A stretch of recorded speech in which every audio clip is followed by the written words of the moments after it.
Hey everyone, welcome to the video. Have you ever wanted to colorize an old black and white photo, maybe a photo of a family member from your past? In this video, I'm going to show you how to bring a black and white image to life using Photoshop.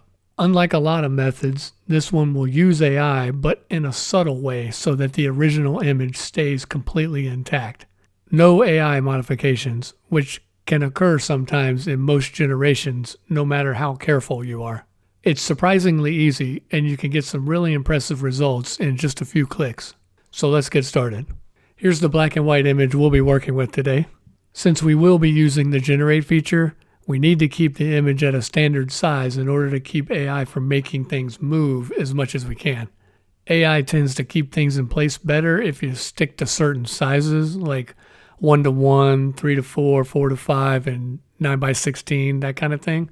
What I like to do is adjust the canvas size to a square using the largest size of the image. To do this, we first need to make the original layer a smart object and then add a solid color adjustment layer behind this image. So to do that, we'll just control or right click on the layer and then convert to smart object, and then go down to the adjustment layers button in the layers palette and click on solid color, and we'll just choose black. Doesn't really matter because we're going to delete this layer later anyway, and hit OK. And then you can move that below your main layer. Now that we have that done, we can resize the canvas to a square. Make sure that your contextual taskbar is open. If it's not, just right click on Windows or control click on a Mac anywhere on the canvas and select show contextual taskbar. Mine says hide because my bar is already showing. Once that's open, just press C on the keyboard to change to the crop tool. Click on the resolution drop-down and select 1:1. That will keep our square for us. Next, hold the Alt or Option key and drag the handle on the largest size of the image all the way to the edge. So for me, that would be top and bottom.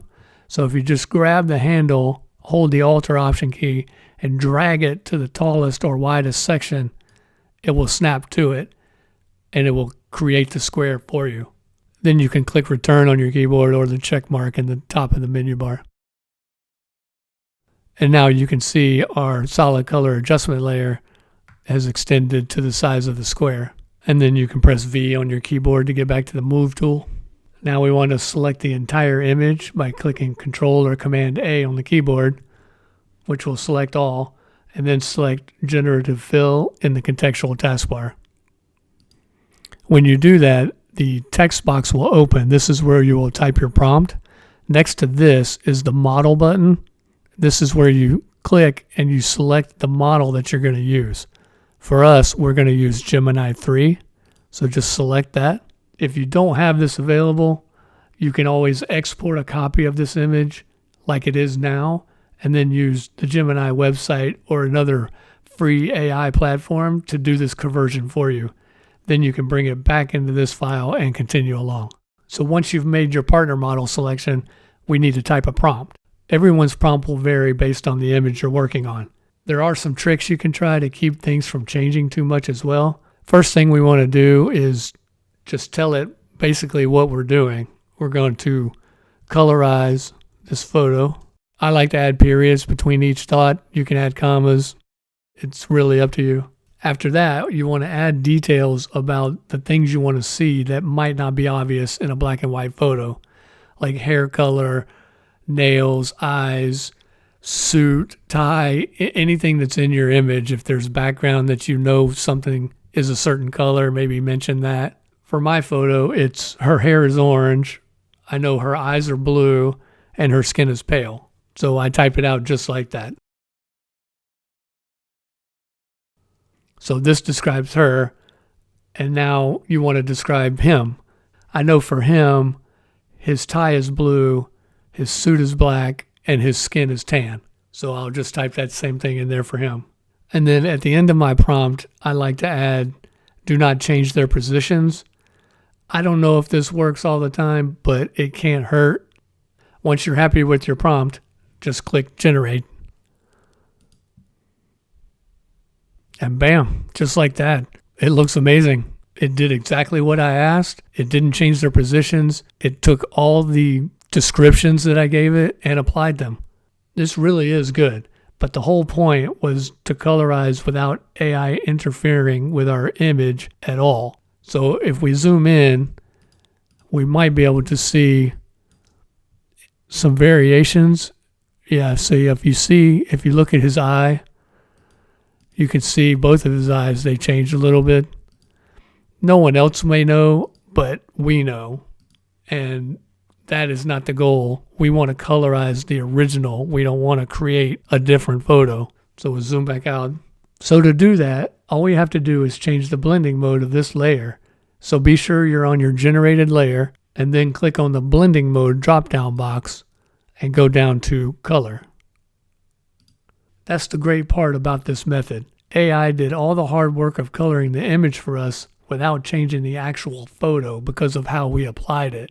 So by changing the blending mode to color, if you turn it on and off, you can see that the photo itself doesn't change. It's basically just applying the color on top of our black and white layer. And from here, we'll go and make some adjustments because there will be a few things that aren't perfect. So if you zoom in, you can see where the color, because the image was slightly different and the color won't line up. So you can just add color adjustment layers to fix this.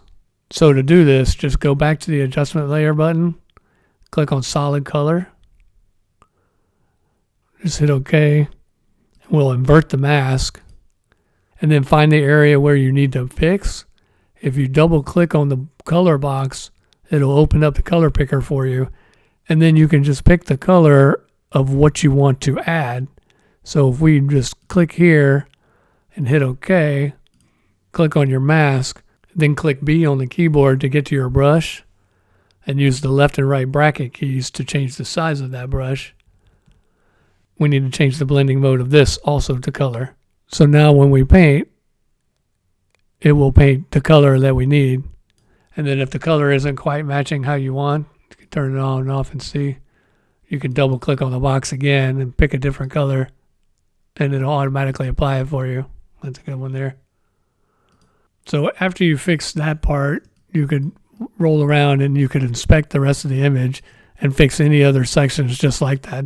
But overall, they lined up pretty well. You can take as much time as you want to get it perfect. Once you have all the areas fixed, I like to put them in a group. Just select all your layers, click on the folder icon. Then you can name that color. Then I like to go down to around 85%, just to give it a more realistic feel. Also, once you've applied your original color layer, at any point after that, you can go back and crop your image to its regular size. So to do that, you can just Command or Control click on your original layer, so it'll select the original size, and then just press C on the keyboard to bring up the crop tool, and it will automatically make it the size of the layer you selected. Then you can just click Return on the keyboard twice, and you'll be back to your original size. And that's it. That's how you colorize a black and white photo in Photoshop. I hope that helped, and I'll see you next time.